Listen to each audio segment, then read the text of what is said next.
tôi là dòng Pathen thu in say yo hitin tôi là Pathen thu say điều hi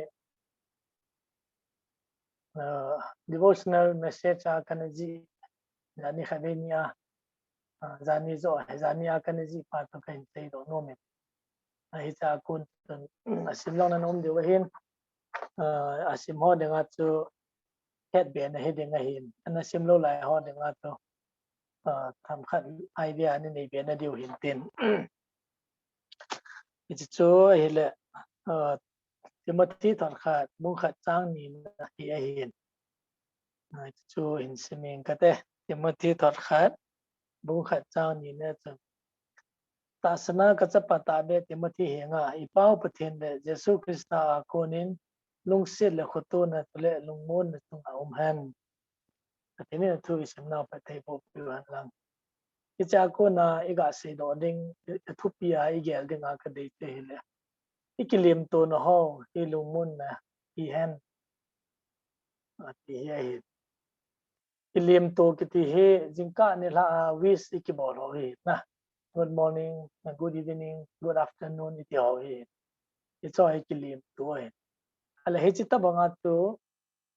so cha polen jong ichi Houbung lekha na thot na hi lekha thot na kilim na za to hi chang thum hi he chi to lungsin photo na tele lungmong na hi chang ye na hi chang he na za hi cha ko na to mi lekha thot noi na lim ji hi lekha thot dang dang a chun photo na he na zaw be pon ichi Timothy a hi na an zaw sa ja de la he thuma he ga se do kadai sa in hichi lekha thot ne so ta polen Timothy ana thot nei Timothy hi kata sanna ka cha pata be ti ji tun ama thu se na ko nai ping tha hi te ring hi ain la Timothy sung ju ve na hi le polen na pi le na nu a ko na na ki hil patin thu tu ati hui ve na hi le om dan tu Timothy nu hi juda mi hi ja tu juda te ho sa khu a patin thu na hil ho na chuta le tora ai ti da mai lo wa hi le adang dang ana hil ho khwen ko ne mai ti te hin la Jesu Krista hu hing na a chan na pa hi so ta polen Pathen tu se ya ko na ana het ana za ana ta san hin te hi ta san ne ale Timothy hi polen Ephesus ko a Houbung ve kol dinga pan sa hin ta le hi chi Houbung a ver kol dinga hi Houbung sunga boine jan khatum ho ta le Houbung sunga su tu ding ho jan nam kha ni su tu ding a to da lai ale hi chi ka lai he diwa de tu Timothy hi mi dam thei be se hi lo hi adam thei lo ja hi dam thei na ngai cha nei ta le hi chi dam adam lo ja ta ma dinga hi lungmong na khutu na ki ho ta le lungsin ho ya ngai cha di se ding in ga ge lo hi tin ja ji la ya lekha thot na aga wis na hi ipau Pathen le Krista Jesu ko ni lungsit le khutu na le lungmong na tung han ki ti ma dinga it's very important na poimo mo kha na hi ding ai ja chu ichi na man nei ne ale hi cha ko ni hon zo ipi ke na thei di wa ma ipi hi mu do du ham ti na belewan tulai ho zong COVID-19 pandemic zin ikimoto thei ta poven asa en ichi online ho ba hi ikimoto thei oi ale hi lai ta he ho de nga zong hi chu ho thum hi ngai cha ding wai na hi chu ho thum hi ngai cha ding wai hi je tun hi chu ho a dit bangin ho a ke sei bangin nga ge lo hi te so cha polen Timothy ko ma na thot hi eiho ko ma hin thot de ko ne ke le ala hi chi hil chin na hin bon lang hi chi wa ma ho kilim to na hi chi kilim to no ho hi le so cha polen Houbung lekha na thot lai pha na mi te ho ana kilim to jinao thu chang da zai ale ama ho hin khuman lai hi ama ho pha lai hi phi pha na mi ta chun Greco Roman war la kitin is to Greco Roman war to Greek to na ton Greek power tho common language ta ai banga to Rome te thani ne no ja o mai hi chi ja to Greco Roman war la hi ano vai chi la ya to kiliam tu na pau na za ho hi chang thu chang to mane so ta pol kichla ama se penin Shalom kiti na ya le Shalom kiti hi Hebraim hi te ho na za ho ki moto pha no na Shalom ti wa kiti ba yo na kichi Shalom ti biti na mi te le ton lungmong na cham na ti ne ya mi ha to ga ti ba ya he le na chu nga cham na han lungmong han ti a kiti ba na ya chu lungmong ding kiti ha poimo ya chu mi khari ga wis na to lungmong na chu nga han ta ga kiti ba ya chu khada he na ni na chu Greek power gracia kiti gracia kiti he transliterate like bol in English which is to grace he dan ta he the meaning ta he favor of God na Pathen favor of God sorry Pathen favor of God ti da ne ki chu I chan dinga lom lo Pathen lung sin na ki chang ko grace ki theological term I say phat le ki unmerited favor la hi hiche grace to Pathen ni eiho hing now zo ne hi ale pizza Greek te in grace manu hamit ya ile Pathen dei sa tangin kitina so ke chai phala gracia ta ke chebe tulai jong Spanish or dang dang ho Spanish pa tho ko among na lai na gracia ale hi chu mi kha cha ga chebe wa hin le Pathen lung dei changin na Pathen dei sa tangin na he Pathen lung dei hin ti na chu chebe ki bu hi chu so ta pu phat lai mi ho na man je wa ki grace za ki ale ban ki na hela khadan koi be khutu na ki hi English mercy mercy hi pi ha mi ti ai le chun Pathen mi khutu na chun I chan dinga lom god na ho jet na ho mei di lo to e chan sa lo wa eiho do to Pathen mercy na e ho chu chon si mi chon si to dong ja Pathen ei bol de le mei di lai chi god nai chan ta ai na Pathen mercy ja to I cho ei pi lo chu mercy da ne theology ki simna chun grace mercy hi het hin hi tin ki si grace we permit le chun we receive what we don't deserve na ta le mercy to we permit le chun we don't receive what we deserve that too we receive it what we don't deserve that is grace that pa mercy to hele we don't receive it what we deserve hell but we don't receive because of the mercy of God nah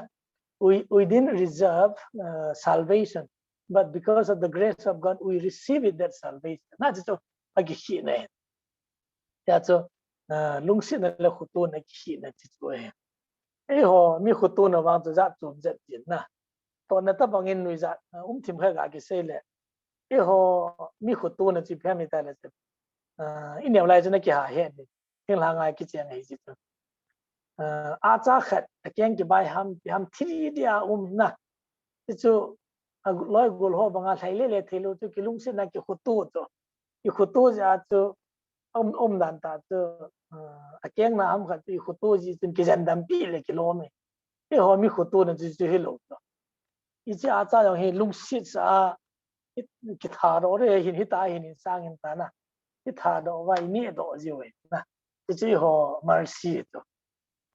ai banga mercy Pathen mercy to I thi na dinga ko nei hu do cho ki ne ala hi chang thum hi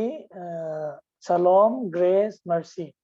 chamna lungsin na ta la khutu na hi chang thum hi to ta polen aza na hi ti he ala ma pha laija Greek ko Roman wala ya mi hotun aki che bai wa ki mutu pha no le lungmong na chung am han Pathen dei sa tangin ti a aki lem ho to ama hon a sei man wa chu amu da no wa ge lo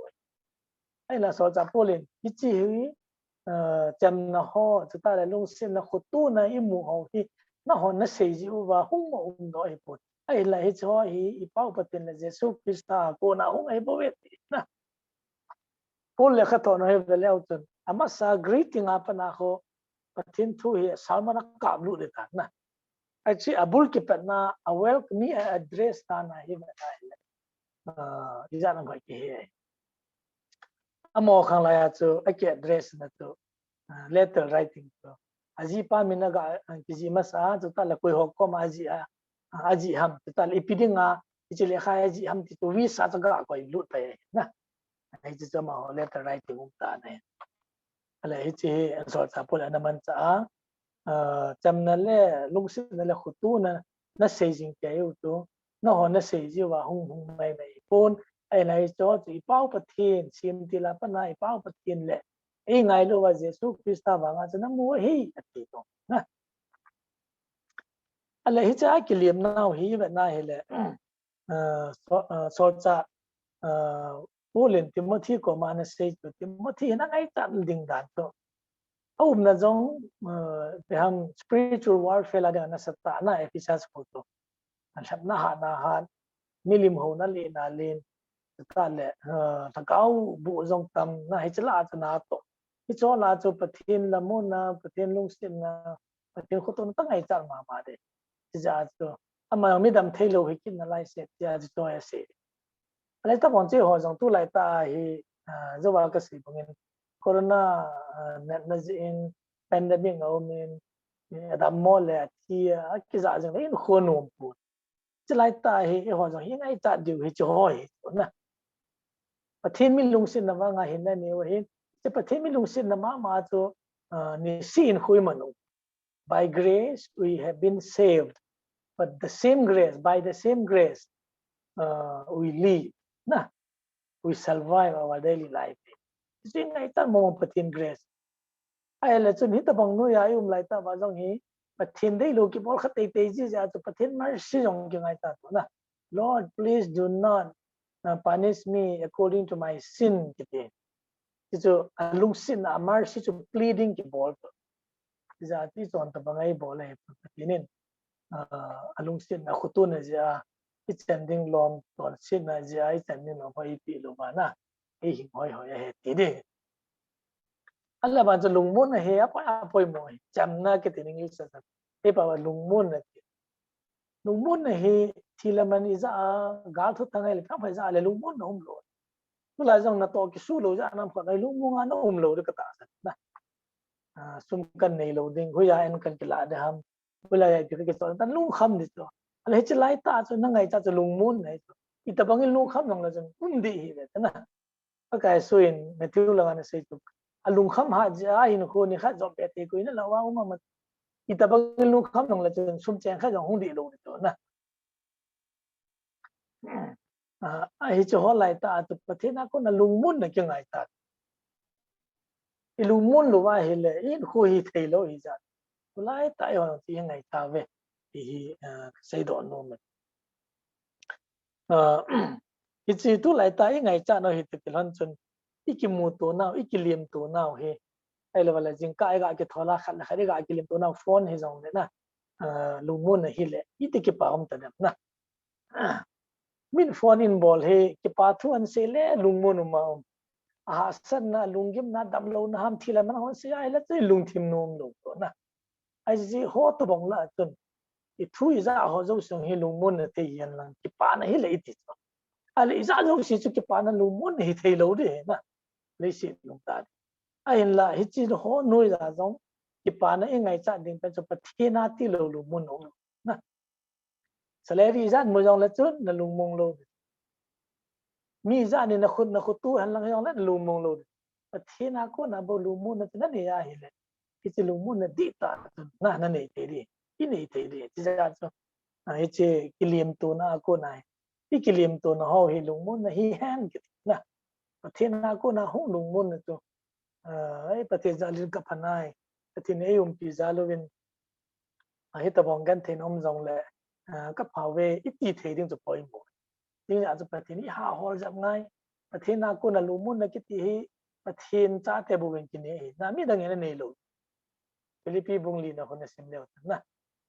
Pathen lungmong na chu na the peace of God let the peace of God na ti chi Pathen lungmong na chu na pi han ki ti ko ni pin tha ho zo sin na nei te cái tiền thảm vang ngã Pathen lungmong là cho inai lâu thì cho Pathen anh kingai lâu ai lên na ama Pathen anh kingai chẳng ai lên cái Pathen lungmong là cho nó này thì đấy inai thì đấy chỉ cần tu ni phat ni tu giang phat này thì xây nó một chút tulai tahi covid thu cái hase lai pandemic lai tahi lungmong này ngay tại chỉ lungmong là Pathen aku na bo không dinga hi chỉ cần Pathen ha về lại về đường ngoài thì xây đó nó một hiện tên tulai chỉ thu xây itu xây ngay ra ta san họ giúp xây Pathen ama aku ni lungmong na itu tao han kịch